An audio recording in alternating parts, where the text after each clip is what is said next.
नमस्कार दोस्तों। No and perceive के चैनल पे आपका स्वागत है। आशा करता हूं कि आप सभी लोग स्वस्थ होंगे, सुरक्षित होंगे और खुश होंगे। आज हमारे विज्ञान की श्रृंखला का दूसरा वीडियो मैं आपके सामने लेकर के आ रहा हूं। और दूसरे वीडियो में यानी आज के वीडियो में हम देखेंगे फिजिक्स का दूसरा हिस्सा, जो कि इंट्रोडक्शन के बाद से शुरू हो रहा है। इसमें आज मोशन एंड मैकेनिक्स का पहला पार्ट देखेंगे। गति एवं यांत्रिकी का पहला पार्ट देखेंगे हम, और बारी बारी से समझेंगे। इसमें काफी सारी चीजें पढ़नी है आपको, जैसे इसमें आपको distance, displacement, speed, velocity, acceleration, उनके ग्राफ्स, उनके यूनिट्स, और और भी कई सारी चीजें हैं, बहुत इंपॉर्टेंट चीजें हैं आपके एग्जामिनेशन के पॉइंट ऑफ व्यू से। तो उन सभी चीजों को आज हम इस वीडियो में देखेंगे और समझेंगे। तो चलिए शुरू करते हैं आज का लेक्चर। और हम शुरू करेंगे डिस्टेंस से। डिस्टेंस हमारा टॉपिक होगा। तो डिस्टेंस, डिस्टेंस मतलब दूरी। दूरी क्या होती है? तो दूरी जो है वो कोई भी दो बिंदु अगर दे रखे हैं, दो पॉइंट्स है कहीं पे, तो उनके बीच में जो पाथ होगी यानी रास्ता जो होगा या पथ जो होगा, उसकी लंबाई को ही हम दूरी कहते हैं। जैसे मान लीजिए कि आप घर से कॉलेज जा रहे हैं, स्कूल जा रहे हैं, तो आपके घर से स्कूल की दूरी या कॉलेज की दूरी जो होगी, वो जिस रास्ते से आप जा रहे हैं वो रास्ता कितना लंबा है, इस बात पर डिपेंड करेगी। यानी अगर आपने ऐसा कोई रास्ता चुना हुआ है जो ज्यादा लंबा है, तो उसकी डिस्टेंस ज्यादा होगी। कोई ऐसा रास्ता है जिसमें जिसका जो कम समय में आप तय कर सकते हैं सेम स्पीड से, यानी कम दूर है, लंबाई कम है जिसकी, तो आप बोलेंगे डिस्टेंस कम है। एक पॉइंट से दूसरे पॉइंट तक जाने का जो रास्ता होता है उसकी लंबाई को ही हम डिस्टेंस कहते हैं। डिस्टेंस जो है वो स्केलर क्वांटिटी है। यानी इसको अगर आप डिफाइन करना चाहते हैं, आप इसको एक्सप्लेन करना चाहते हैं, तो इसके लिए आपको डायरेक्शन बताने की जरूरत नहीं पड़ेगी, है ना। आप आराम से मैग्नीट्यूड बता करके यहाँ पे इसको समझा सकते हैं किसी को भी। यानी आप बस वैल्यू बता दीजिए, परिमाण बता दीजिए कितना है। जैसे आपने घर से स्कूल की दूरी या कॉलेज की दूरी जो है, जैसे बता दिया 10 किलोमीटर दूर है, तो 10 किलोमीटर के साथ आपको दिशा यानी डायरेक्शन बताने की जरूरत नहीं पड़ती है। ठीक है। इस वजह से हम डिस्टेंस को स्केलर क्वांटिटी कहते हैं। इसका एसआई यूनिट होता है, यानी जो स्टैंडर्ड यूनिट है, इंटरनेशनल स्टैंडर्ड यूनिट है, वो है मीटर। मीटर में इसकी मेजरमेंट की जाती है। इसके और भी कई यूनिट्स हैं, सबको देखेंगे बारी बारी से। जैसे इसके और कई यूनिट्स जो हैं, किलोमीटर है, जो जनरली हम लोग यूज करते हैं डिस्टेंस के रेफरेंस में, है ना। 100 किलोमीटर्स, 10 किलोमीटर्स, 500 किलोमीटर्स, 1000 किलोमीटर्स, ये सारी चीजें जो हम टर्म्स यूज करते हैं किलोमीटर में, यानी किलोमीटर जो है वो दूसरा यूनिट है। किलोमीटर से भी बड़े यूनिट्स होते हैं। जैसे मान लीजिए आप यहाँ से सूरज की दूरी पता करना चाहते हैं, धरती से सूरज की दूरी कितनी है, या कोई तारा है, कोई स्टार है, उसकी दूरी आप यहाँ से पता करना चाहते हैं, तो उसके लिए भी यूनिट्स डिसाइड किए गए हैं, वो दिए गए हैं, हम उनके हिसाब से उनको देखते हैं। जैसे अच्छा, इसके अलावा किलोमीटर के अलावा किलोमीटर से थोड़े बहुत बड़े यूनिट्स भी हैं, जैसे मील, है ना, इंग्लिश में जिसको माइल कहते हैं। ठीक, ये हो गया नॉटिकल माइल, जो समुद्र में जो डिस्टेंस होता है उसको, उसकी मेजरमेंट के लिए यूज करते हैं। तो बारी बारी से हम सबको देखेंगे, समझेंगे, सबकी वैल्यू कितनी होती है इसको भी देखेंगे, है ना। तो चलिए आगे बढ़ते हैं, देखते हैं कि किलोमीटर और मीटर में क्या रिलेशन है। कितने मीटर को हम 1 किलोमीटर बोल सकते हैं?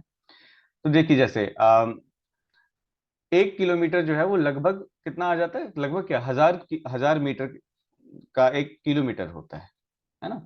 1000 मीटर बराबर 1 किलोमीटर है। ठीक है। इसके बाद जो है आता है आपका माइल। माइल जो है वो किलोमीटर से बड़ा होता है। माइल जो है वो किलोमीटर से बड़ा है। जैसे 1 माइल में, यानी लगभग एक एक माइल में 1.609 किलोमीटर, यानी 1.5 किलोमीटर से थोड़ा ज्यादा वैल्यू आती है। अगर इसको मीटर में देखें तो 1609 मीटर बराबर 1 माइल होता है। अच्छा, माइल से बड़ा होता है नॉटिकल माइल, कंफ्यूज नहीं होना है। नॉटिकल माइल जो है वो कहाँ पे है? देखिए, माइल जो है वो लैंड के लिए यूज करते हैं। माइल जो है वो लैंड पे जो डिस्टेंस होता है उसकी मेजरमेंट के लिए हम माइल यूज कर सकते हैं, करते हैं। नॉटिकल माइल जो है वो समुद्र में जो डिस्टेंस होती है, जो सी में डिस्टेंस हम देखते हैं, उसके लिए जरूरत होती है नॉटिकल माइल की। उसमें उसको हम नॉटिकल माइल में देखते हैं, और नॉटिकल माइल जो होता है उसकी वैल्यू माइल से बड़ी होती है। हाँ, माइल से बड़ी है मतलब किलोमीटर से ऑब्वियसली बड़ी होगी वो। तो एक नॉटिकल माइल जो है वो लगभग 1852 मीटर यानी 1.582 किलोमीटर के बराबर होती है, लगभग लगभग। यानी आप देख रहे हैं कि नॉटिकल माइल जो है वो किलोमीटर और माइल दोनों से बड़ी चीज है, दोनों से बड़ा यूनिट है। ठीक है। तो माइल के बाद जो है, उसके बाद हमारा जो अगला आता है वो है आपका, जैसे हिंदी में देख लीजिए आप, एक समुद्री मील कहा जाता है नॉटिकल माइल को। ये 1852 मीटर का है। फिर इसके बाद आगे बढ़ते हैं, माइल के बाद है हमारा एस्ट्रोनॉमिकल यूनिट, जिसको हम लोग बोलते हैं खगोलीय इकाई। खगोलीय दूरी को मापने के लिए खगोलीय इकाई यूज किया जाता है। और खगोलीय इकाई जो है इसको डिफाइन किया गया है कैसे, इसको बताया जाता है कि खगोलीय इकाई वो है जो धरती से सूरज की दूरी है। यानी धरती से सूरज का जो लगभग डिस्टेंस है, जो लगभग लगभग 15 करोड़ किलोमीटर के आसपास का डिस्टेंस है, इस डिस्टेंस को हम खगोलीय इकाई कहते हैं, यानी एस्ट्रोनॉमिकल यूनिट कहते हैं। ये भी एक डिस्टेंस के मेजरमेंट की यूनिट है। ठीक है, इसको डिफाइन यही किया जाता है कि यह सूर्य और पृथ्वी के बीच की दूरी है। This is the distance between the sun and the earth. ठीक है, इसकी वैल्यू कितनी होती है? तो वन एस्ट्रोनॉमिकल यूनिट यानी एक खगोलीय इकाई जो है वो 1.496 इंटू 10⁻11 मीटर। मीटर में देखेंगे तो 10⁻11 मीटर है, लेकिन किलोमीटर में देखेंगे तो 1.496 इंटू 10⁸ है। यानी लगभग 15 करोड़ किलोमीटर का डिस्टेंस सूरज और धरती के बीच का है। इसी को हम एक एस्ट्रोनॉमिकल यूनिट कहते हैं। अब एस्ट्रोनॉमिकल यूनिट से आगे बढ़े तो अगला यूनिट जो है हमारा वो है लाइट ईयर, यानी प्रकाश वर्ष। नाम देख के समझ में आ रहा है आपको कि प्रकाश वर्ष का मतलब क्या है? कि भाई एक साल में, एक वर्ष में लाइट अपनी स्पीड से जितना डिस्टेंस कवर करती है, जितनी दूरी तक चलती है, याद रखें, एक साल में, पूरे एक साल में लाइट कितनी दूर तक जाएगी, इसको हम बोलते हैं लाइट ईयर। उस दूरी को बोलते हैं, एक साल में लाइट जितनी तेज, जितनी दूर तक जा पाएगी, उस दूरी को ही हम लाइट ईयर बोलते हैं। ठीक है। ठीक, तो इसमें इसको डिफाइन भी किया गया कि distance travelled by light in 1 year with speed of light in vacuum. Vacuum में स्पीड ऑफ लाइट सबसे ज्यादा होती है, जो लगभग 3 लाख किलोमीटर पर सेकेंड की होती है। या हम बोले 3 × 10⁸मीटर पर सेकेंड। मीटर में अगर करेंगे तो 3 × 10⁸मीटर पर सेकेंड है। अगर किलोमीटर में देखेंगे तो 3 × 10⁵ किलोमीटर पर सेकेंड है। ठीक है, इस स्पीड से लाइट जो है, यानी यानी एक सेकंड में लाइट कितना चलती है? एक सेकंड में लाइट लगभग 3 किलोमीटर दूर चली जाती है। एक सेकंड में लाइट 3 किलोमीटर दूर जा रही है, तो एक साल में कितने सारे सेकंड्स होते हैं, हिसाब लगाइए आप। उतनी दूर तक लाइट एक साल में निकल लेगी, उतनी दूर तक जाएगी वो। तो लाइट जो है वो एक साल में लगभग 9.46 ट्रिलियन किलोमीटर चलती है। ठीक है, मिलियन या बिलियन नहीं, ट्रिलियन किलोमीटर्स, जो काफी बड़ा डिस्टेंस है। अगर आप इसको प्रिसाइजली देखना चाहें तो आप देख सकते हैं कि एक प्रकाश वर्ष जो है वो 9.46073 गुणा 10 के पावर में, यानी घात में कितना आ रहा है, 12 किलोमीटर के बराबर। यानी 9.46073 इंटू 10⁻12 किलोमीटर्स। या फिर हम बोले मीटर में अगर बात करें तो 9.46073 इंटू 10⁻15 मीटर्स। अगर आपको याद रखना है तो आप इसको 9.46 तक भी याद रख सकते हैं, 073 को छोड़ भी सकते हैं। वैसे इसकी वैल्यू यहां तक हमने दी हुई है, 10⁻12 और 15 याद रखेंगे। 12 किलोमीटर में आएगा और 15 मीटर में, याद रखिएगा। किलोमीटर बड़ा यूनिट है इसलिए पावर उसका कम है, मीटर छोटा यूनिट है इसलिए उसका पावर ज्यादा है। ठीक है, तो अब आगे बढ़ते हैं। लाइट ईयर के बाद जो एक और यूनिट आती है, जो सबसे बड़ी यूनिट है, दैट इज पारसेक। एक पारसेक जो होता है वो लाइट ईयर से भी बड़ा है, और ये डिस्टेंस का सबसे बड़ा यूनिट है। और ये सारी यूनिट जो है ना, एस्ट्रोनॉमिकल यूनिट है या लाइट ईयर है, या फिर पारसेक है।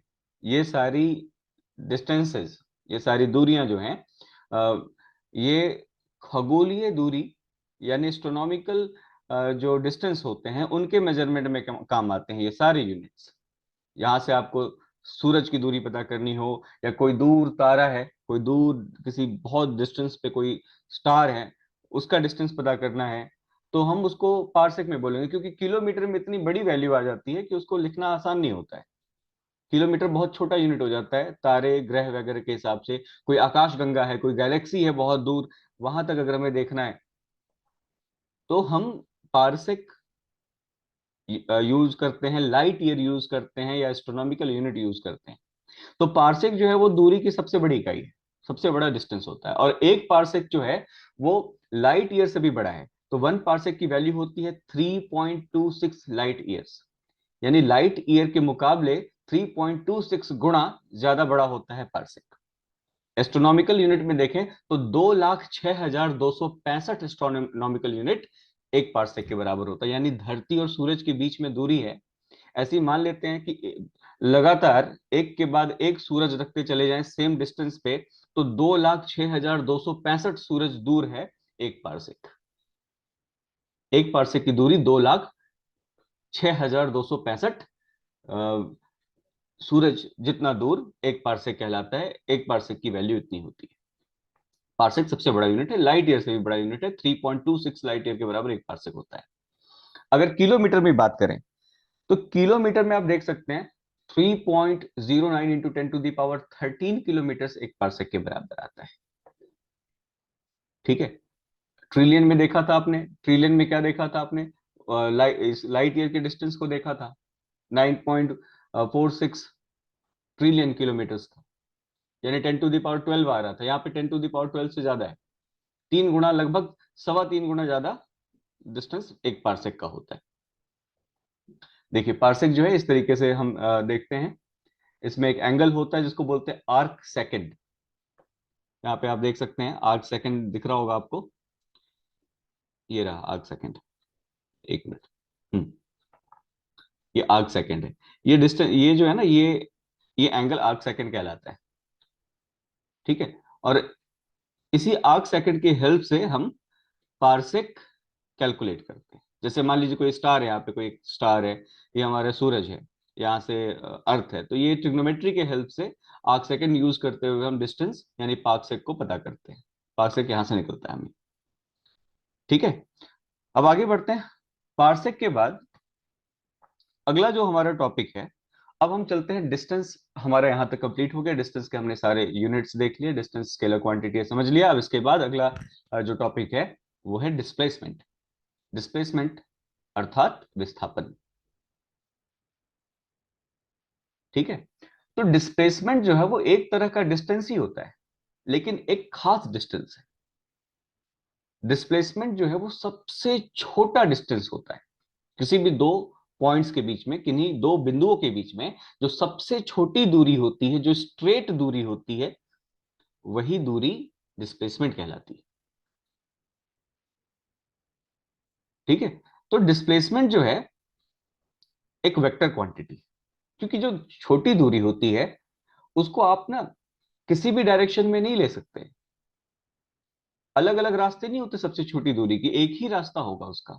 और वो रास्ता जो है वो फिक्स डायरेक्शन में होगा। जैसे आप यहाँ पे देखें, ए और बी, ए से बी, बी तक जाना है अगर आपको, तो एक तो डिस्टेंस ये है, ये इसका पाथ देख सकते हैं आप, उल्टा ये टेढ़ा मेढ़ा सा पाथ है जो ए से चलकर बी तक जा रहा है। ठीक है। इस पाथ की लंबाई ज्यादा होगी, देखकर समझ में आ रहा है। अब अगर एक रास्ता ऐसा है जो सीधा ए से बी तक जा रहा है, तो this is the shortest path possible.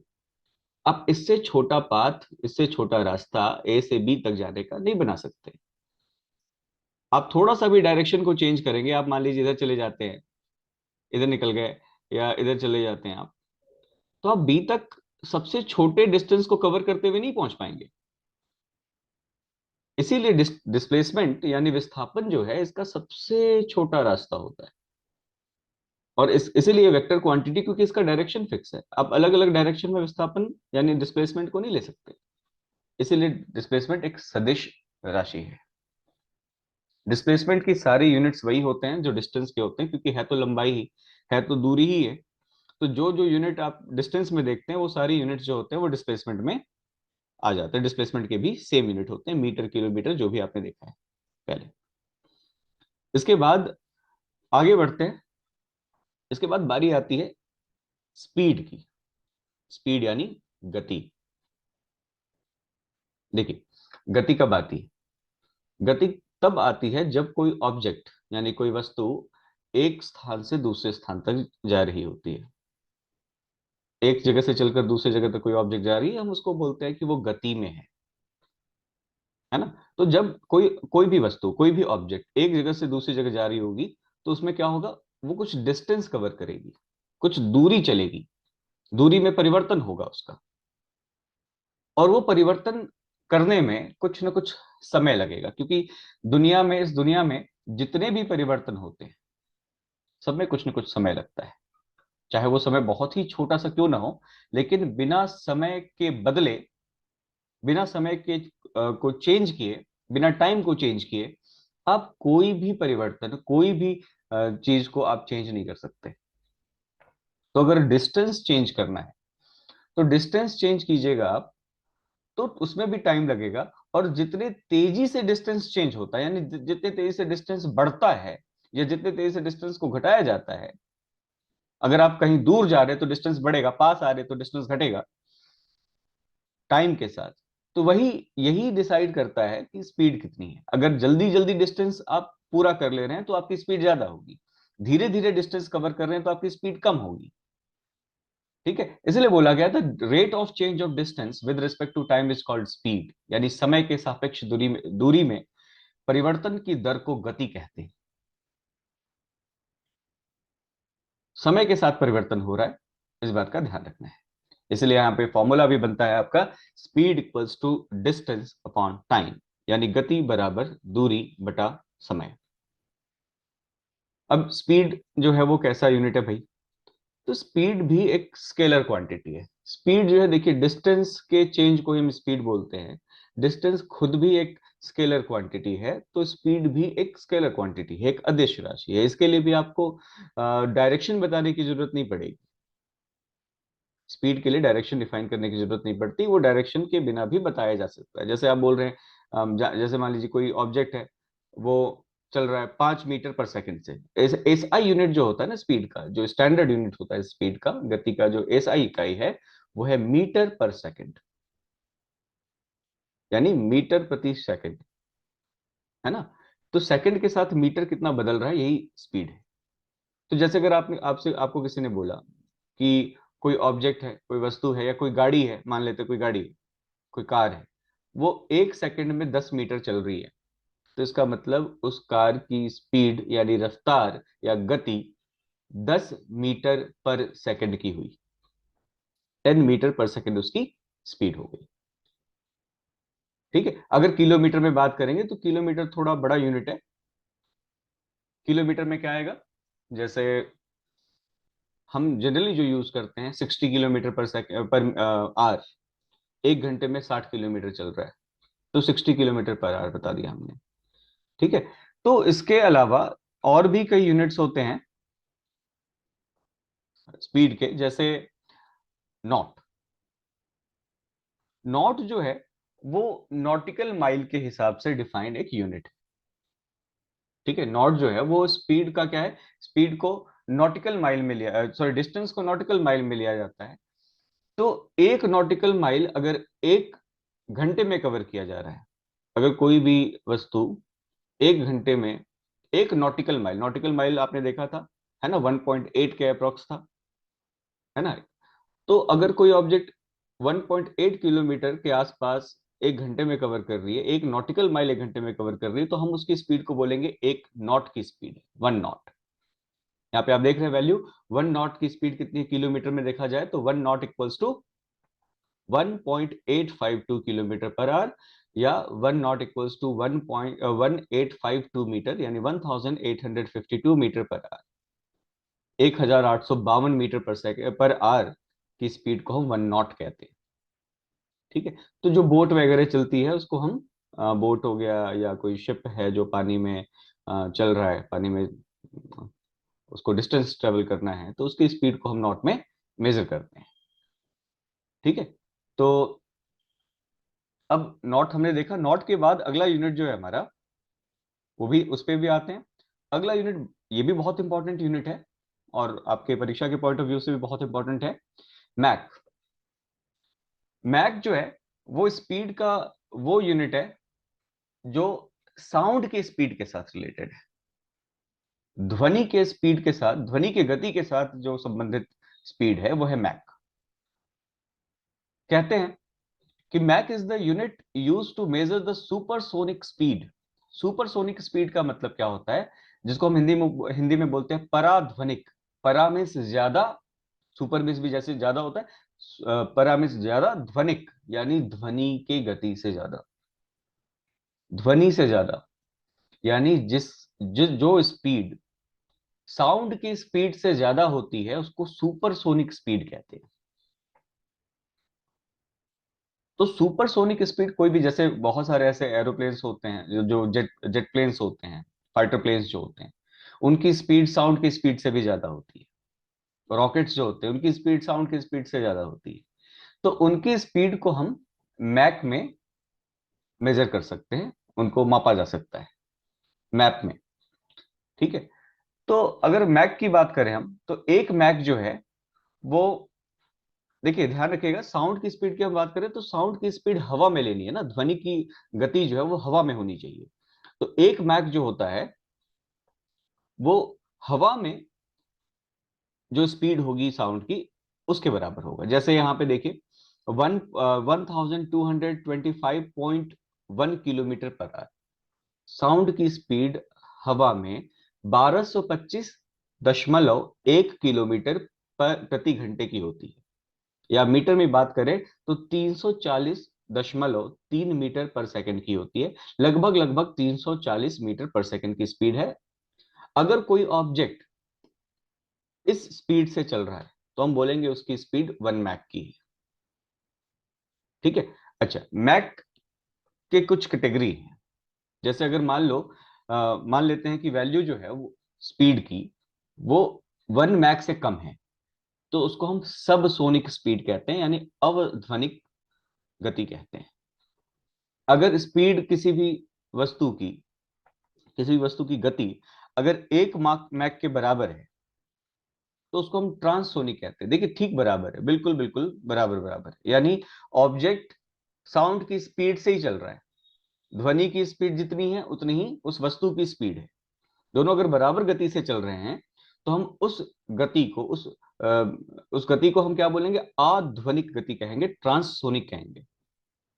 इसके बाद अगला जो है स्पीड, अगर मान लेते स्पीड ज्यादा हो जाए 1 मैक से, 1 मैक से ज्यादा स्पीड है तो हम इस स्पीड को हम सुपरसोनिक कहते हैं। मैंने बताया ना, अगर साउंड की स्पीड से ज्यादा तेज कोई ऑब्जेक्ट चल रहा है, कोई वस्तु चल रही है, तो हम उसको बोलते हैं सुपरसोनिक यानी पराध्वनिक। इसमें एक और कैटेगरी आती है, अगर स्पीड 5 मैक से ज्यादा है, 5 मैक से ज्यादा की अगर स्पीड हो जाती है तो इसको बोलते हैं अति पराध्वनिक, हाइपरसोनिक। सुपरसोनिक से भी बड़ा है। तो इसमें सबसे छोटा यूनिट हो गया सबसोनिक, फिर ट्रांससोनिक, फिर सुपरसोनिक, फिर हाइपरसोनिक। हाइपरसोनिक जो है वो सबसे ज्यादा स्पीड है। ठीक है, तो ये हमने देखे कुछ स्पीड के कुछ इंपॉर्टेंट यूनिट्स थे जो साउंड के साथ रिलेटेड है। साथ में हम इनको कहाँ यूज करते हैं, जो बहुत तेज चलने वाले ऑब्जेक्ट्स हैं जैसे फाइटर प्लेन्स हैं या रॉकेट्स हैं, उनकी स्पीड को हम इन यूनिट्स में यानी इन इकाइयों में हम माप सकते हैं। ठीक है, फिर आगे बढ़ते हैं हम। इसके बाद बारी आती है अगले टॉपिक की, जो कि है वेलोसिटी। वेलोसिटी यानी वेग। देखिए, हम बातचीत के भाषा में गति को और वेग को लगभग एक ही मान लेते हैं। वेलोसिटी और स्पीड को हम एक ही बोल देते हैं, लेकिन दोनों में अंतर होता है। जैसे स्पीड जो है वो डिस्टेंस का चेंज होने का रेट है टाइम के साथ। यानी अगर दूरी बदल रही है समय के साथ तो हम उसको क्या बोलते हैं, गति बोलते हैं, यानी स्पीड बोलते हैं या रफ्तार बोलते हैं।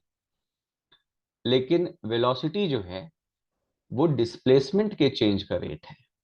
यानी अगर समय के साथ साथ विस्थापन में परिवर्तन होता है, डिस्प्लेसमेंट में चेंज होता है with respect to time, then it is called velocity. तब हम इसे वेग कहेंगे। और जैसा आपने देखा था, स्पीड जो है वो अदिश राशि है। अदिश मीन्स उसमें दिशा बताने की आवश्यकता नहीं होती, जबकि वेग जो है वो वेक्टर क्वांटिटी है। इसमें आपको दिशा बताना होगा। बिना दिशा के आप वेक्टर को डिफाइन नहीं कर सकते, वेलोसिटी को डिफाइन नहीं कर सकते। वेलोसिटी बिना दिशा के नहीं होती। अगर आप बिना दिशा के वेलोसिटी बता रहे हैं तो वो वेलोसिटी नहीं हुई, वो स्पीड हो गई। ठीक है। अच्छा, वेलोसिटी का फॉर्मूला देखें तो वेलोसिटी का फॉर्मूला वही है। डिस्प्लेसमेंट के टर्म में देखेंगे, जैसे डिस्टेंस के टर्म में हम स्पीड का देख रहे थे, वैसे ही डिस्प्लेसमेंट के टर्म में हम वेलोसिटी का देखते हैं। Velocity equals to displacement by time, या वेग बराबर विस्थापन बटा समय। ठीक है, इसको ध्यान में रखना है। इसकी यूनिट भी वो सारी यूनिट्स होती हैं, जैसे हमने देखा था डिस्टेंस की यूनिट जो होती है वो डिस्प्लेसमेंट की भी यूनिट होती है, वैसे यहाँ पर जो स्पीड की यूनिट होती है वही यूनिट जो है वेक्टर की यूनिट होती है। ठीक है, तो इसमें याद रखने वाली बात क्या है कि वेलोसिटी एक वेक्टर क्वांटिटी है और वेलोसिटी का रिलेशन यानी संबंध विस्थापन के साथ है, डिस्प्लेसमेंट के साथ है। चलिए आगे बढ़ते हैं। फिर इसके बाद विस्थापन, वेलोसिटी के बाद अगला जो टॉपिक है हमारा वो है एक्सेलरेशन, यानी त्वरण। देखिए कई बार ऐसा होता है, हमने देखा जैसे डिस्टेंस ट्रेवल कर रहे हैं तो डिस्टेंस कवर करने में हमने देखा कि टाइम लग रहा है, टाइम के साथ डिस्टेंस हम तेजी से बदल रहे हैं। यानी ज्यादा कवर कर रहे हैं या कम कवर कर रहे हैं, डिस्टेंस बदल रहा है, बस दूर जा रहे हैं या पास आ रहे हैं। तो हमने बोला कि जितने जल्दी जल्दी ये काम होगा, डिस्टेंस जितनी जल्दी जल्दी चेंज होगा हम उसको स्पीड कहेंगे, डिस्प्लेसमेंट जल्दी जल्दी चेंज होगा तो उसको वेलोसिटी कहा जाएगा। लेकिन एक और टर्म आता है एक्सेलरेशन, जिसको हिंदी में हम त्वरण कहते हैं। ये क्या होता है? देखिए, जब आप स्पीड को या वेलोसिटी को भी बढ़ाते हैं या घटाते हैं टाइम के साथ, जैसे आप गाड़ी पे बैठे, आपने गाड़ी को एक्सेलरेट किया, बोलते हैं ना एक्सेलरेट करना। एक्सेलरेट करने का मतलब क्या होता है? गाड़ी की स्पीड को बढ़ा देते हैं। जैसे ही आप ये एक्सेलरेटर को आप मोड़ते हैं, ट्विस्ट करते हैं उसको, तो आपने देखा होगा कि आपकी स्पीड बढ़ जाती है। आपने ये स्पीडोमीटर पे ध्यान दिया हो तो पहले अगर आपकी स्पीड 20 किलोमीटर प्रति घंटा की थी, 20 किलोमीटर पर आवर से चल रहे थे, तो वो बढ़कर धीरे से 30 हो जाएगी, 30 से वो 40 हो सकती है, 40 से 50 हो सकती है। अब जितनी देर तक एक्सेलरेटर आप ट्विस्ट करते रहेंगे वो उसकी स्पीड बढ़ते चली जाएगी। और अगर आपने ब्रेक लगाया है तो भी देखेंगे आप क्या, स्पीड जो है वो कम हो जाएगी और लास्ट में जीरो तक पहुंच जाते हैं आप, है ना। तो दोनों कंडीशन में हमने क्या देखा कि वेलोसिटी या स्पीड चेंज हो रही है और चेंज होने में टाइम लग रहा है। ऐसा नहीं होता कि हमने किया और उसी समय उसी मोमेंट पे वो स्पीड जो है वो बढ़ गई। ऐसा नहीं होता है। मैंने आपको बताया था दुनिया में कोई भी चीज अगर बदल रही है तो उसमें समय लगता है, चाहे वो समय बहुत छोटा ही क्यों ना हो, समय का लगना तय है। तो अगर कोई स्पीड बढ़ा रहा है अपनी तो भी एक्सेलरेशन होगी, घटा रहा है अपनी तो भी एक्सेलरेशन होगी। दो अलग अलग टाइप्स होंगे, उसके बारे में बात करेंगे। तो एक्सेलरेशन का फॉर्मूला क्या बनता है? Acceleration equals to velocity by time. Acceleration को वेलोसिटी के टर्म में ही डिफाइन किया जाता है, स्पीड के टर्म में बोलना हर बार सही नहीं होता। जैसे कोई ऑब्जेक्ट अगर मान लेते हैं गोल गोल घूम रही है और गोल गोल घूमते वक्त उसकी स्पीड सेम है, मान लेते हैं 10 मीटर पर सेकंड से कोई ऑब्जेक्ट गोल घूम रही है, कोई एक चक्कर लगा रही है किसी भी चीज का, तो हम देखेंगे कि उसकी स्पीड नहीं बदल रही है, स्पीड तो 10 मीटर पर सेकंड की है, लेकिन बार बार उसकी दिशा बदल रही है, डायरेक्शन चेंज हो रहा है, क्योंकि कोई भी ऑब्जेक्ट गोल गोल घूमेगा तो उसका उसका फेस जो है वो हर बार अलग अलग डायरेक्शन में होगा, हर एक मोमेंट पे अलग अलग डायरेक्शन में होगा। तो दिशा बार बार बदल रही है, भले ही उसकी वैल्यू बदल नहीं रही, यानी दिशा बदले तो भी वेलोसिटी बदलती है। तो एक्सेलरेशन के लिए हम वेलोसिटी को यूज करेंगे, सिर्फ स्पीड को बोलना ठीक नहीं होता है। हालांकि स्पीड का बदलना भी एक्सेलरेशन ही कहलाता है, लेकिन वेलोसिटी में दोनों चीजें आ जाती हैं। मैग्नीट्यूड यानी परिमाण भी आ जाता है, अगर वैल्यू बदल रही है तो भी एक्सेलरेशन होगा, डायरेक्शन बदलेगा तो भी एक्सेलरेशन होगा, इसीलिए वेलोसिटी को लेना जरूरी होता है, वेलोसिटी ही लिया जाता है। ठीक है, तो त्वरण क्या है? वेग और समय का अनुपात है। हम बोल सकते हैं कि समय के साथ वेग के परिवर्तन को, की दर को हम एक्सेलरेशन यानी त्वरण कहते हैं। इसके बाद देखिए, जैसे एक्सेलरेशन जो है वो वेलोसिटी के साथ रिलेटेड है, त्वरण का संबंध वेग से है, और वेग जो है सदिश राशि है, यानी एक्सेलरेशन यानी त्वरण भी एक सदिश राशि है। याद रखेंगे इसको भी, कि त्वरण कैसी राशि है? एक सदिश राशि है, बिना डायरेक्शन के त्वरण नहीं होता, डायरेक्शन बताना इसमें जरूरी होता है। इसका एसआई यूनिट कई बार पूछा गया है, एक्सेलरेशन का एसआई यूनिट क्या होता है, बहुत इंपॉर्टेंट चीज है ये, तो याद रखें। एक्सेलरेशन का एसआई यूनिट होता है मीटर पर सेकंड स्क्वायर, या हिंदी में बोले तो मीटर प्रति वर्ग सेकंड, या फिर इसको हम इस तरीके से भी लिखते हैं M S to the power -2, इसको पढ़ते हैं metre per second inverse, metre second square inverse, इसको पढ़ा जाएगा मीटर सेकंड स्क्वायर इनवर्स। ठीक है, स्क्वायर इसलिए क्योंकि स्क्वायर इनवर्स यहाँ पे माइनस पावर आया, माइनस पावर इसलिए क्योंकि एस जो है वो नीचे है, तो जब हम ये फ्रैक्शन के साइन को हटाते हैं तो ये पावर हम माइनस में लिख देते हैं उसको। दोनों को पढ़ने में कोई फर्क नहीं है, वैसे आप चाहें तो दोनों को मीटर प्रति वर्ग सेकंड यानी मीटर पर सेकंड स्क्वायर कह सकते हैं। ठीक, अब जो है एक्सेलरेशन के टाइप्स होते हैं। एक्सेलरेशन जो है वो दो तरह के, तीन तरह के पाए जाते हैं, तीन कंडीशन में एक्सेलरेशन हो सकते हैं। तीनों को समझते हैं। देखिए, एक्सेलरेशन जो है वो पॉजिटिव भी हो सकता है, एक्सेलरेशन नेगेटिव भी हो सकता है, और एक्सेलरेशन जीरो भी हो सकता है। बारी बारी से समझते हैं। पॉजिटिव एक्सेलरेशन तब होता है जब किसी भी वस्तु की वेलोसिटी यानी वेग बढ़ रही हो, या स्पीड जो है वो गति बढ़ रही हो, तो हम उसको बोलते हैं कि वहां पर पॉजिटिव एक्सेलरेशन हो रहा है। जैसे गाड़ी को आपने एक्सेलरेट किया, गाड़ी का एक्सेलरेटर आपने घुमाया, और गाड़ी की स्पीड 20 किलोमीटर प्रति घंटा से बढ़कर 30 किलोमीटर प्रति घंटा हो गई, फिर 40 किलोमीटर प्रति घंटा हो गई, तो ये स्पीड का बढ़ना या वेलोसिटी का बढ़ना पॉजिटिव एक्सेलरेशन को दिखाता है। ऐसी सेम कंडीशन आप देख सकते हैं जब किसी भी वस्तु को नीचे गिराया जाता है, तो वह नीचे गिरते समय जब वो नीचे की तरफ आ रहा होता है, धरती के सरफेस की तरफ आ रहा होता है, सतह की तरफ आ रहा होता है, तो उसकी स्पीड जो है वो बढ़ रही होती है। तो ये भी क्या है? पॉजिटिव एक्सेलरेशन का एग्जांपल है। Free fall of an object from some height. Free fall का मतलब होता है जब कोई दूसरा बल नहीं लग रहा हो, जैसे वहां पर हवा ना हो। इसके बारे में हम विस्तार में बात करेंगे जब हम गुरुत्वाकर्षण पढ़ेंगे। ठीक है, फ्री फॉल का मतलब ये होता है कि उस पर बस ग्रेविटी काम कर रही हो, गुरुत्वाकर्षण बल काम कर रहा हो, और कोई भी बल उस पर काम नहीं कर रहा हो, वहां पर हवा भी नहीं हो, यानी निर्वात हो, वैक्यूम हो। तो फ्री फॉल जो है उसमें किसी ऑब्जेक्ट का गिरना, यानी किसी भी वस्तु का ऊपर से नीचे गिरना, ये भी पॉजिटिव एक्सेलरेशन का उदाहरण है। गाड़ी की स्पीड को बढ़ाना एक्सेलरेट करके, वो भी पॉजिटिव एक्सेलरेशन का एग्जाम्पल है। इसके बाद अगला जो है हमारा, वो है नेगेटिव एक्सेलरेशन। नेगेटिव एक्सेलरेशन को याद रखेंगे, दो और नाम से जानते हैं हम इनको।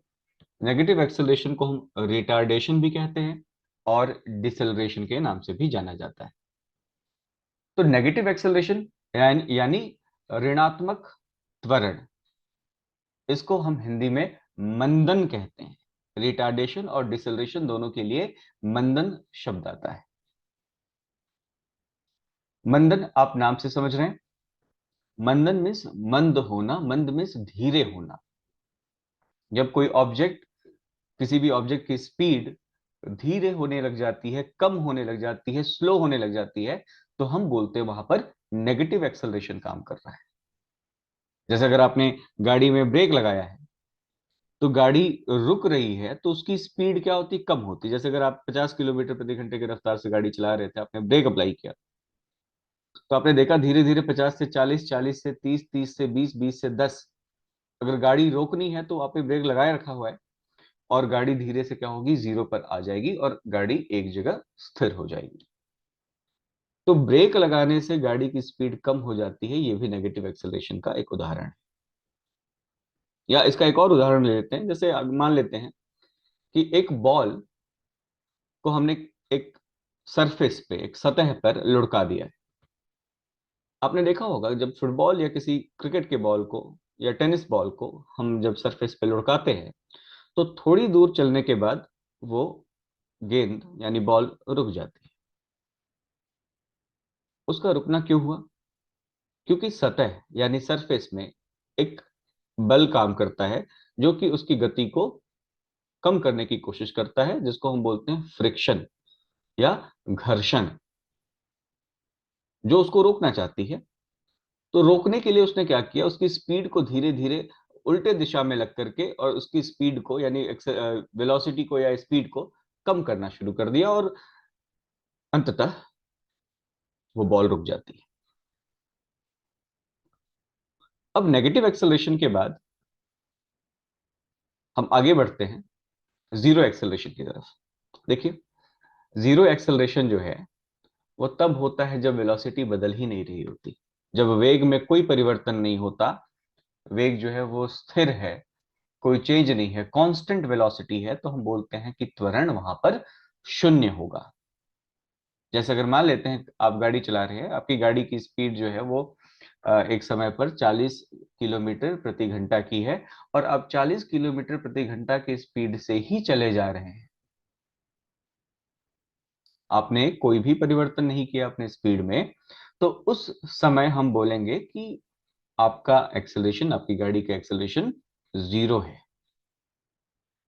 ठीक है, तो बहुत आसान सी चीज है ये। जब एक्सेलरेशन जीरो तब होता है जब कांस्टेंट वेलोसिटी होती है, यानी वेग में कोई भी परिवर्तन नहीं हो रहा होता है। इसके बाद चलिए, यहां तक तो हमने देखा एक्सेलरेशन के टाइप्स। अब बहुत ही इंपॉर्टेंट चीज की तरफ आगे बढ़ रहे हैं, जिससे सवाल कई बार पूछे पूछे गए हैं और पूछे जाएंगे भी आगे, ये बहुत उम्मीद है। और बच्चे, मैंने देखा है कि बहुत ज्यादा परेशानी लोगों को यहाँ पर होती है, इस जगह पर होती है। तो चलिए, मैं कोशिश करता हूँ ये कि ये जो आपकी परेशानी है उसको दूर कर सकूं। ठीक है, तो अगला टॉपिक जो है हमारा, वो है गति से संबंधित ग्राफ, यानी आरेख, यानी ग्राफ्स रिलेटेड टू मोशन। तो इसमें हम तीन तरह के ग्राफ देखेंगे, बारी बारी से देखते हैं। तो पहला जो ग्राफ है हमारा, वो है डिस्टेंस टाइम ग्राफ, दूरी समय ग्राफ।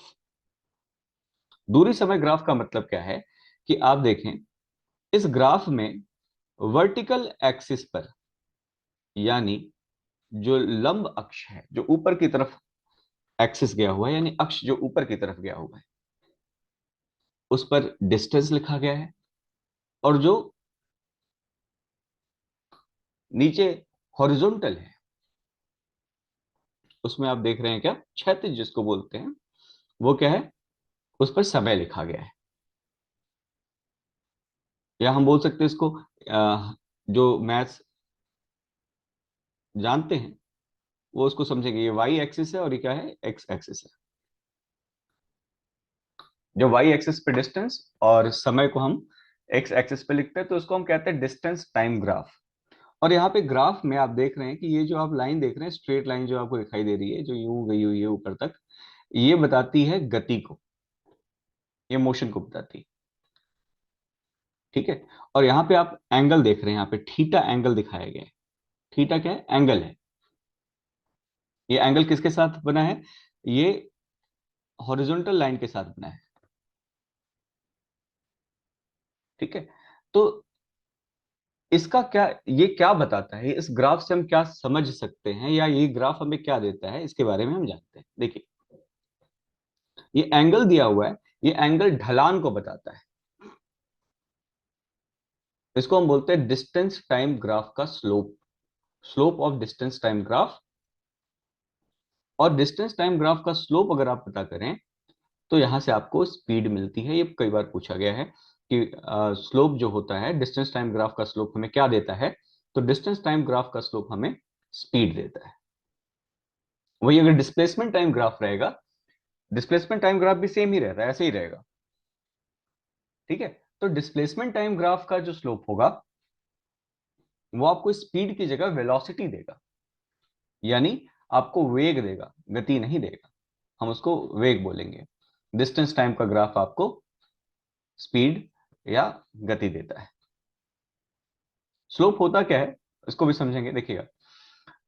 अब यहाँ पे दूसरी बात मैंने लिख दी, डिस्प्लेसमेंट टाइम ग्राफ का जो स्लोप होता है वेलोसिटी देता है, ठीक है। और एक और चीज, स्लोप जितना ज्यादा होगा, यानी ढलान जितनी ज्यादा होगी, ये स्लोप जितना ऊपर की तरफ उठ रहा होगा, जितनी तेजी से आप ऊपर की तरफ इसको उठाएंगे, ये जैसे यहाँ पे देखिए, जितना इधर की तरफ जाएगा ये, यानी एंगल बढ़ता चला जाएगा, एंगल इधर जाएंगे तो बढ़ता जाएगा। तो जैसे जैसे एंगल बढ़ेगा यानी स्लोप भी बढ़ेगा, और स्लोप बढ़ेगा तो स्पीड या वेलोसिटी भी क्या होती है, बढ़ती है, ठीक है। स्लोप या वेलोसिटी जो है वो भी बढ़ जाती है, ठीक है। अब इसके बाद जो मैंने बताया आपको कि स्लोप क्या होता है समझेंगे, तो स्लोप को बोला जाता है, slope is the tangent of angle with the horizontal, ठीक है। ढलान क्या है, तो क्षैतिज, ये जो क्षैतिज रेखा है, जो एक्सिस है, जो लेटी हुई एक्सिस है, उसके साथ जो एंगल बना है उसका टेंजेंट, टेंजेंट मतलब टैन, आपने पढ़ा होगा मैथ्स में, टैन थीटा, ट्रिग्नोमेट्री का एक टर्म है, टैन एक रेशियो होता है। टैन जो होता है वो ऊंचाई और आधार, ये रही ऊंचाई और ये रहा आधार, ये आधार है, इसके अनुपात को हम टैन कहते हैं, इनके रेशियो को हम टैन कहते हैं। और ये टैन ही हमें बताता है कि उस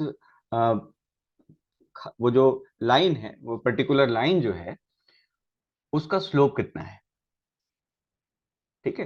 तो टैन बेसिकली अगर हमें समझना हो तो हम बोल सकते हैं कि टैन जो है वो एंगल के साथ संबंधित होता है, एंगल का संबंध ऊंचाई और आधार के साथ बताता है, परपेंडिकुलर और बेस के साथ बताता है, ठीक है। चलिए आगे बढ़ते हैं। आपको यहाँ पे याद रखना सबसे ज्यादा इंपॉर्टेंट क्या है कि ये डिस्टेंस टाइम ग्राफ का जो स्लोप होता है वो क्या देता है, तो याद रखें वो स्पीड देता है। और डिस्प्लेसमेंट टाइम ग्राफ का जो स्लोप होगा वो क्या देगा, वेलोसिटी देगा। और एक और चीज याद रखनी है जो, वो ये है कि स्लोप अगर ज्यादा होगा तो स्पीड या वेलोसिटी भी ज्यादा होगी, स्लोप अगर कम होगा तो स्पीड और वेलोसिटी भी क्या होगी, कम होगी, ठीक है। अब इसके बाद जो अगला हमारा है, अगला टाइप जो है वो है वेलोसिटी और स्पीड टाइम ग्राफ। हमने डिस्टेंस टाइम ग्राफ देखा, अब उसके बाद अगला स्टेप है वेलोसिटी और स्पीड टाइम ग्राफ। ये बहुत ही ज्यादा इंपॉर्टेंट ग्राफ होता है। इसमें आप देखिएगा जो वर्टिकल एक्सिस है, यानी जो ऊर्ध्वाधर अक्ष है, ऊपर की तरफ जो अक्ष गया हुआ है ये, और इस पर हमने क्या लिखा हुआ है, स्पीड लिखा है या वेलोसिटी लिखा जाएगा। और एक हॉरिजॉन्टल एक्सिस यानी जो क्षैतिज अक्ष है, इस पर क्या लिखा गया है, टाइम यानी समय लिखा गया है। तो इस तरह के ग्राफ को हम वेलोसिटी टाइम ग्राफ या स्पीड टाइम ग्राफ कहते हैं। वेग समय आरेख या गति समय आरेख कहा जाता है। अब इसके भी स्लोप की बात करेंगे तो यहां भी देखिए, यहां पे कुछ ना कुछ एंगल बनेगा ही, क्योंकि झुकाव है, झुकाव जहां पे होगा वहां पे एंगल बनेगा ही। तो दो लाइंस के बीच में यहाँ पे एंगल, यहाँ पे मान लेते हैं कि इसको भी हमने थीटा कहा है, थीटा बन रहा है, ठीक है, थीटा बन गया। तो इसका जो स्लोप होगा, याद रखना है, वेलोसिटी टाइम ग्राफ का या स्पीड टाइम ग्राफ का स्लोप हमें एक्सेलरेशन देता है। एक बात तो आपको यहां तक समझ में आई होगी कि जो भी ग्राफ हम लेते हैं उसका स्लोप अगले वाले टर्म को देता है। जैसे डिस्टेंस टाइम का स्लोप स्पीड या वेलोसिटी दे रहा है, वेलोसिटी टाइम का स्लोप एक्सेलरेशन दे रहा है। इस तरीके से रिलेट करके आप समझ सकते हैं। देखिए सीक्वेंस भी देखें तो डिस्टेंस के बाद स्पीड, स्पीड के बाद एक्सेलरेशन आता है ना, दूरी के बाद क्या, गति, गति के बाद त्वरण आता है। तो इसी त्वरण में, इसी ऑर्डर में आप स्लोप को भी याद रखिए। दूरी समय का स्लोप स्पीड देगा, स्पीड समय का स्लोप त्वरण देगा, यानी एक्सेलरेशन देगा। ठीक है, यहां पे एक और बहुत इंपॉर्टेंट चीज आ जाती है, यह भी परीक्षा में पूछा जाता है कि ये जो आप देख रहे हैं, एक मिनट, हाँ, ये जो आपने देखा, ये जो ग्राफ है, ये वाला, ये सॉरी, ये स्ट्रेट लाइन जो है, जो ग्राफ आप देख रहे हैं, इस ग्राफ के नीचे कुछ एरिया है। ये एरिया जो आप देख रहे हैं, ये जो एरिया पूरा इस ग्राफ के नीचे आ रहा है, यहां से यहां तक, इन दोनों लाइन के बीच में एक तो ये लाइन होगी जो झुकी हुई है, और दूसरी सीधी लाइन। इन दोनों के बीच में जो एरिया देख रहे हैं, इसके अंदर जो एरिया आ रही है, ये वाली एरिया, ये जो क्षेत्र है, इसकी वैल्यू अगर निकालें, इसका मान अगर पता करें, तो इसका मान भी कुछ हमें देता है। याद रखिएगा, area under velocity time graph gives displacement, और area under speed time graph gives distance. यानी अगर आप एरिया पता करते हैं वेलोसिटी टाइम या स्पीड टाइम ग्राफ में, तो आपको डिस्प्लेसमेंट या डिस्टेंस मिल जाता है। ठीक है, तो स्लोप जैसे आपको आगे की तरफ लेकर जा रहा था, डिस्टेंस से वेलोसिटी, वेलोसिटी से एक्सेलरेशन, वैसे एरिया आपको पीछे लेकर जाएगा। यानी अगर आपने स्पीड टाइम ग्राफ का एरिया निकाला है, तो वो एरिया आपको डिस्टेंस देगा। अगर वेलोसिटी टाइम ग्राफ का आपने एरिया निकाला है, तो वो एरिया आपको डिस्प्लेसमेंट देगा। ठीक है, तो इसके बाद हम फिर आगे बढ़ते हैं। अब समझते हैं अगले ग्राफ को, जो कि है acceleration time graph. Acceleration time graph यानी त्वरण समय ग्राफ। अगर मान लेते हैं गति बढ़ रही है, स्पीड बढ़ रही है, तो उसको एक्सेलरेशन कहा जाता है। तो यहां पर भी एक बात आती है, अच्छा याद रखना है, यहां पर स्लोप नहीं आएगा, क्योंकि इसके बाद कोई चीज नहीं आती। एक्सेलरेशन का स्लोप कुछ भी, कोई भी फिजिकल क्वांटिटी को नहीं बताता है। ठीक है, तो एक्सेलरेशन का स्लोप अगर नहीं, हमें पता नहीं करना है, हमें जानना नहीं है, तो हमें क्या जानना है, तो याद रखिएगा, इसका एरिया जानना है। Area under acceleration time graph, यानी ये जो लाइन आप देख रहे हैं यहां से यहां तक, स्ट्रेट लाइन जो है, इसके नीचे का एरिया, ये जो पूरा एरिया होगा, अगर आपने इस एरिया को पता किया हुआ है, तो ये एरिया आपको क्या देगा, वेलोसिटी या स्पीड देगा। जैसा मैंने पहले बताया था कि स्लोप आगे वाला फिजिकल क्वांटिटी देता है, डिस्टेंस के बाद वेलोसिटी, वेलोसिटी के बाद एक्सेलरेशन, स्लोप का काम है आगे ले जाना, तो एरिया पीछे लेकर आएगा। एक्सेलरेशन का एरिया निकालेंगे आप, वेलोसिटी या स्पीड मिलेगी, और स्पीड या वेलोसिटी का एरिया निकालेंगे, आपको मिलेगा डिस्टेंस या डिस्प्लेसमेंट। तो ये रहे आपके सारे इंपॉर्टेंट ग्राफ्स जो हमने देखे, ग्राफ की प्रॉपर्टी हमने देखी। अब हम, आज का लेक्चर आपका यहाँ पे समाप्त होता है, लेकिन रुक जाएं, अब हम थोड़े सवालों को देख लेते हैं, कुछ प्रैक्टिस कर लेते हैं, और मैं चाहूंगा कि आप इन सवालों का जवाब हमें कमेंट में लिखें। और मैं जानता हूं कि इस वीडियो में इन सारे सवालों का जवाब है। अगर आपने ध्यान से इस वीडियो को देखा हो, ध्यान से सुना हो, तो आपको इन सारे सवालों का जवाब आसानी से मिल जाएंगे। आगे बढ़ते हैं, देखते हैं। पहला सवाल है हमारा, which among the following is the second largest unit of distance. निम्नलिखित में से कौन सी दूरी, दूरी की सबसे, दूसरी सबसे बड़ी इकाई है। ध्यान से पढ़ें, इसमें है एस्ट्रोनॉमिकल यूनिट यानी खगोलीय इकाई, लाइट ईयर प्रकाश वर्ष, पारसेक, और नॉटिकल माइल यानी समुद्री मील। ये हमारा पहला सवाल था, आप ध्यान से देख लें। अगर आपको ऐसा लगता है पढ़ने में समय लग रहा है, आप वीडियो को रोक के पढ़ें, इसके बाद सवाल के जवाब को सोचें और लिखें। अगला सवाल है हमारा, which of the following is called transonic speed. निम्नलिखित में से किसे अध्वनिक गति कहा जाता है। मैक बराबर एक पहला ऑप्शन है, दूसरा है मैक बड़ा है एक से, max is greater than one, तीसरा ऑप्शन है max is greater than 5, and the last option is Mach is less than 1. तो ट्रांससोनिक स्पीड क्या है, आप ये भी आंसर जानते होंगे। आगे बढ़ते हैं।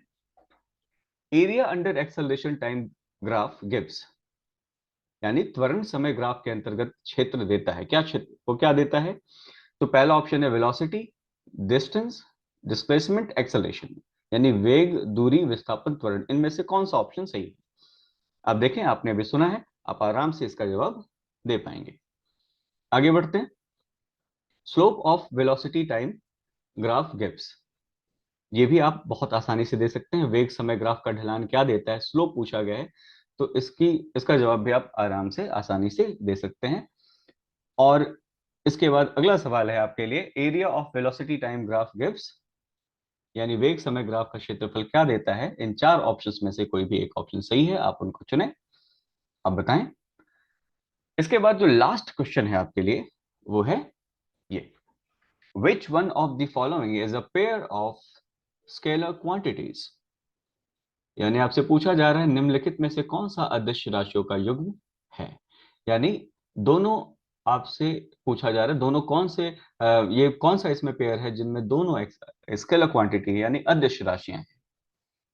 आपने आपने पढ़ाई की है, आपने सुना है, मुझे उम्मीद है कि आप सारे सवालों का जवाब सही बताएंगे।